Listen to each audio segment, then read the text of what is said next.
What's up, guys? This is Hyce, and this week we have another reaction video for you. It seems like my past week, taking a look at all social media, it's all been Big Boy. And, well, it usually is big steam locomotive things anyways, but this past week, UP has been sending the Big Boy out to California on the way back and all that sort of stuff, and the Big Boy ended up running over Donner Pass, which is the former stomping grounds of the Cab Fords on the SP. It's a very daunting grade, and there have been a ton of great videos that have come out about this, and thankfully, so many people were there to experience it. A lot of this was actually filmed while I was in Croatia and overseas. More will be coming out about that as well. But with the way that my travels worked out, I didn't get to see it leave Cheyenne nor come back, nor was I able to fly out to go see some of the cool stuff that happened out in the Sierra Nevadas. But thankfully, so many of you fine folks were out there trackside getting amazing videos. We've got a couple different videos to react to today. I'm gonna try and not talk too much over the top of them, just because some of the sound is incredible. They're really working this thing hard, and it feels like every day there's still another little Big Boy myth or something that comes out where people are saying, oh, it doesn't run there, the diesel does all the work, despite them running it without the diesel to start the trip. I kind of wonder if Ed is out there just watching what I say and then just trying to prove me wrong. I said, oh, they'll never run it without the diesel because PTC. And then they put PTC on the Big Boy, ran it, and I was like, oh, well, they probably still won't run excursions that way. And then they did to start this trip out. They actually ran the Big Boy without a diesel for the first leg, at least. So Ed, my words to you, my man. You'll probably never run it over Sherman Hill, at least uphill with a tonnage train behind the Big Boy with no diesel. And if that comes true, I think we'll all be happy. But either way, the clips from today are fantastic. Let's jump into them. Okay, so the first clip was captured by Russ Hatch, posted on Facebook in the Union Pacific's official Steam Club Facebook group. If you're into Facebook, it's a great group to join. You're gonna see all this stuff kind of firsthand as it's happening. If you're not, well, I can't blame you, and then it'll end up here one way or another. But he captured 4014 coming up the Blue Canon grade. It's a 2.29% grade. That's pretty stout for anything mainline class 1, and the sound is exquisite. So here we go.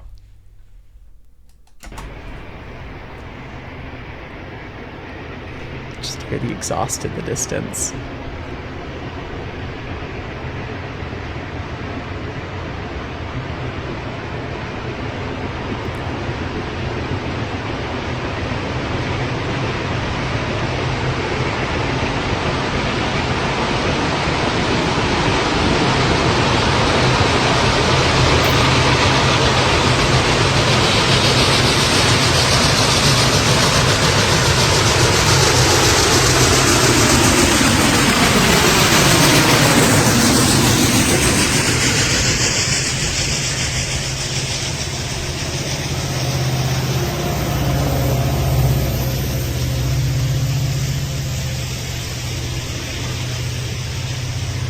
So you can tell how steep of a grade this is, because they've got a fair amount of train behind this thing. But you can tell how steep of a grade it is just by the chuffs. Every time you're sitting there listening to hearing the attacks come closer and closer, you think that it's peaked, and it just gets louder as it gets closer to the camera. And it's just a fantastic sound, and it's amazing how a big articulated simple engine with 4 cylinders can sound just like one engine on one locomotive sometimes when things sync up like that. But as they run past, then you hear the diesel, and the diesel is putting in a fair share of the work on this. Those passenger cars aren't light, and they've got a fair amount of them behind it, and it's a 2.29%. Fair amount of smoke coming out of the engine too. I wonder if they're sanding the flues or what was going on there too, because typically, I mean, knowing the crew and knowing the guys, they're top notch, seeing the way that they run and fire the engine. I imagine it was flue sanding time. 2.29% grade when you're working the snot out of the engine. It's just about the best time to do that.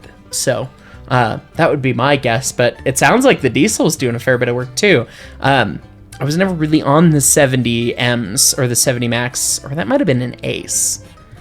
I had a lot of older, smaller EMD power at my shop. If I had to guess, that was notch 5 or notch 6. So it sounds like it was, you know, doing a significant amount of work too, but that doesn't mean the big boy wasn't working. Good lord. So definitely a great clip. But the next clip is one of my favorites, and the reason that I actually wanted to do this video. So the next clip was captured by Michael Litwin, and it actually shows the 4014 using its smoke deflector as it was supposed to do and was designed to do, although not necessarily for Donner Pass. Remember that this is the cab forward stomping grounds, and yeah, come on, why didn't you run the engine backwards? But they had smoke deflectors built into the big boy to prevent them from killing the top of the tunnel. The violence of the exhaust of a 300 psi steam engine, even after it's gotten down to a low back pressure, the violence of the exhaust is significant, and it could kill the top of snow sheds or tunnel portals or tunnel liners or any of that stuff quite easily. So they built a special deflector to put up, and you can see it in use in this video, which is not something I have ever seen before in any preservation setting whatsoever. So this is pretty cool. Let's check it out.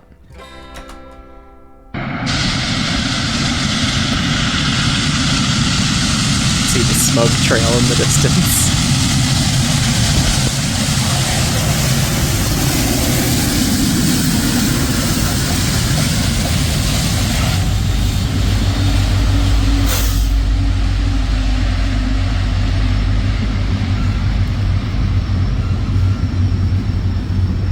So that time, you can hear the diesel pretty much doing nothing that time, and that diesel sounded like it was darn near idle, if not. And they are nearing the summit now, so maybe they were just providing a little extra power for that last run by. But you can hear and see that hood come up. Let's check it one more time, because it's just so neat. Michael just caught it as he swung the camera back around.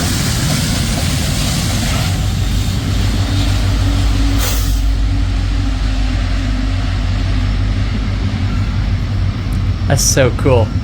Those hoods are designed that it comes up from both sides in two halves, and it's got an opening at the back, so all the smoke's coming back directly at the cab, which saves the tunnel liner, but is not necessarily the best for engineer firemen. And I think, if I recall correctly, they can set one side or the other too to help mitigate things, but I'm not sure.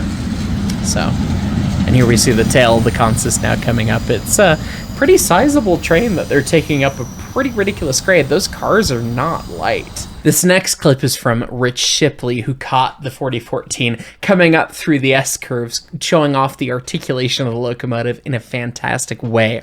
The sound is great, and at the very end of the clip, the echo is just fantastic. Let's take a look at it.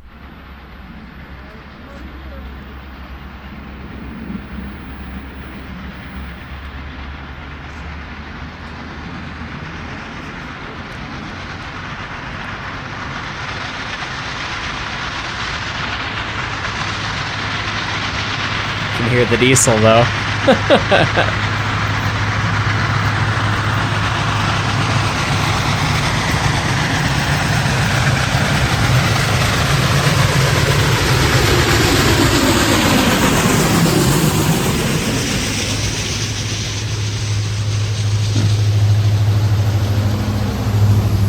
Diesel goes by again, probably in like run 5, maybe? I don't know my aces that well. And you can see how long the consist is before we get to the fun echo at the end, but I'm not sure what the steam plume is.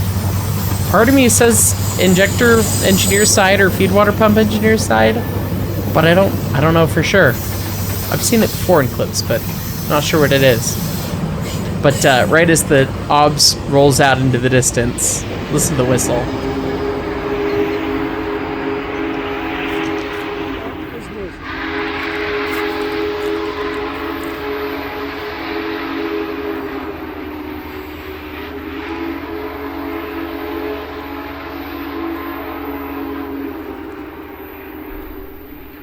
The haunting sound of that big 3 chime in the distance as the engine works away up the grade.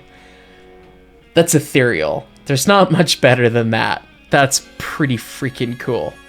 Now, the next clip I have, and it's the last clip for today, is from Kevin, the channel Tyvis or Tivis7. Not sure how to pronounce it. And this clip is gonna require me to put on a couple different hats. Because on one hand, from the sheer ability of what Kevin did with a drone, it is incredibly impressive. And the cinematography and the video that results is incredible. From a safety, regulatory, and railroad standpoint, I don't like it. But from a videographer standpoint, I do like it. And I'm a little conflicted on the clip. I want to share it with you and react to it in kind of both ways because it has so much cool, but it also has so much question mark. And I think it's worth talking about. So let's watch and you can kind of see what I'm talking about.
So that's not all of the clip, and I'll put links to all these clips, whether it's Facebook or YouTube, down in the description below, so you can always check out without my interspersed commentary there. But some of the cinematography there and the video that was captured is beautiful. It's poetry in motion of the machine, and it's beautiful to see it from this unique perspective. And in some of those clips, the piloting by the drone is, I mean, incredible. This is not somebody who's just bought a drone and said, oh, I'm just going to go do stuff. I mean, I want to say in the comments in his video, he said that he's a commercial drone pilot and has certs and all this stuff. But the flip side of the coin is that I can't help but think that if I was in the engineer's seat and saw someone flying that close to what I was doing with a locomotive, with such a crowd of people around, that I would be incredibly worried for the people, and I would be distracted by what I'm seeing personally. Yeah, the video's beautiful, but it would be distracting for the crews and people in safety critical roles to some extent. So I would be very curious to hear what the train crew would think of this, because I would think personally, if I saw something like this happen, and you know, in the moment it might be fleetingly neat, but your job is so safety critical in the moment, being there and present and doing what you're doing. To have a distraction from somebody flying into your space doesn't seem fantastic. It seems like something that would distract me from the safety core duties of my job. And I would be worried with the hundreds of people that have, gotten too close to tracks. And we've all seen what happens when people get too close. That if you're focusing now on something that's come flying in from somewhere and you don't see something else, even at this low speed, maybe you could have reacted had you been paying attention, and you got distracted by this thing that buzzed into your face the one time, There is a bit of a nasty potential with getting that close. And this is just me having a quick gut feel check. I don't know the regulations on it. I know that drones have been a significantly debated topic and things, and I'm not familiar with the way that rulings are going and everything. I've personally just been told to steer clear from getting one myself, as much fun as the cinematography piece of it would be. I don't know what the rules and regulations are, but to me, with my railroad background, I would almost assume that you're encroaching on railroad right away and that it's probably not a great activity to do. So, obviously, Kevin's done a great job with the way he pilots and he knows what he's doing, but I'm worried that footage like this could lead people to do stupid things with these types of drones and cause issues in the future. So it's a challenging piece of clip, but it got sent to me. And on one hand, it's really cool, and on one hand, it's kind of worrying. So I figured I'd react both ways and kind of see what you guys thought too. And I'd love to hear what any crew members out there would have to say, whether you're on the crew of the big boy or if you're just a regular train crew and you've seen this sort of thing. Because Lord knows, I had guys crash drones into the shop at the BNSF and go ask if they could go walk out on the main and go collect it. And it's like, no, you can't.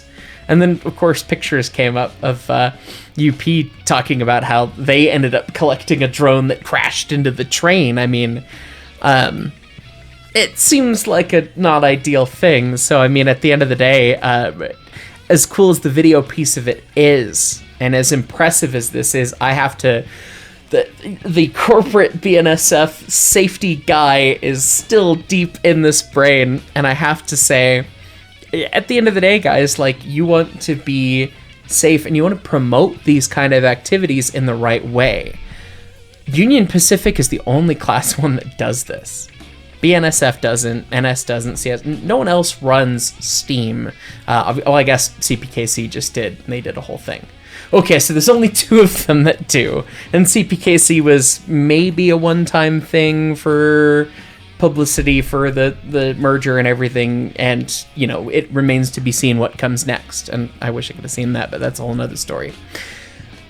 But the point of it is that so few people do this, and they really don't have to do this, and it brings joy to so many of us. And obviously I love seeing this stuff and hearing about the big boy and seeing these marvelous machines out there, and it really, and the reality with any part of the steam railway thing is that if something significantly goes wrong, it could be the end of a lot of it for a lot of us. And so we all kind of need to have a network trust of people who enjoy this, people who do this, people who are crews, people who are in charge of safety, chief mechanical officers, train crews, and patrons. We all need to buy into the fact that we like this and we want this to continue existing and play by the rules. Obviously, to some respect, people want to get the shot or you want to get the thing as a photographer or videographer, but at the end of the day, if you go and try and get the shot and you get hurt